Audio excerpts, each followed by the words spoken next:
भारताने पेहलगाम हल्ल्याचा घेतला बदला. पाकिस्तानात 100 किलोमीटर आत घुसून दहशतवादी तळ उद्ध्वस्त.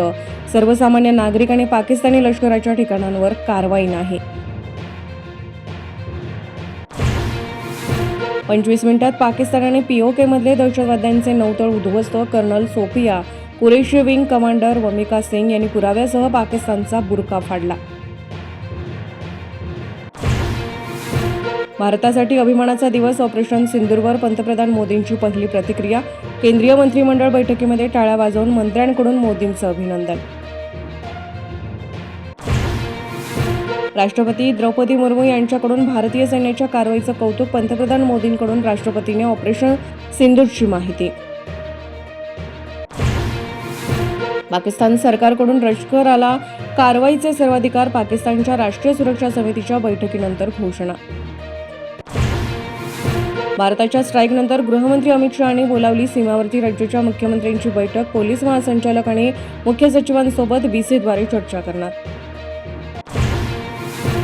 संरक्षण मंत्री राजनाथ सिंग यांच्या अध्यक्षतेखाली उद्या सर्वपक्षीय बैठक. राज्यातून ठाकरेच्या शिवसेनेचे संजय राऊत, अरविंद सावंत उपस्थित राहणार, तर शिंदेच्या शिवसेनेचे श्रीकांत शिंदे आणि अजित पवारांकडून प्रफुल्ल पटेल उपस्थित राहणार.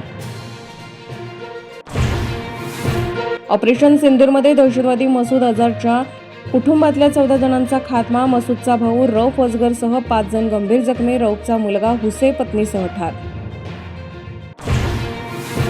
भारताच्या हल्ल्यात आपलाही मृत्यू झाला असता तर बरं झालं असतं. शेकडो निष्पापांना मारणारा दहशतवादी मसूद अझहर धाय मोकलून रडला.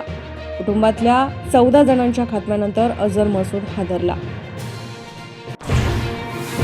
ऑपरेशन सिंदूरमध्ये लष्कर तैयबाच्या 2 टॅब कमांडरसह 4 दहशतवाद्यांचा खात्मा.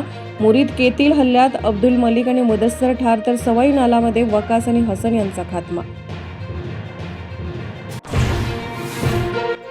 ऑपरेशन सिंदूर नंतर पीडित कुटुंबियांकडून समाधानाची भावना. लष्कराची कारवाई ही खरी श्रद्धांजली असल्याची जगदाळे कुटुंबियांची प्रतिक्रिया. तर दिवंगत शुभम द्विवेदीच्या वडिलांचा लष्कराला सलाम.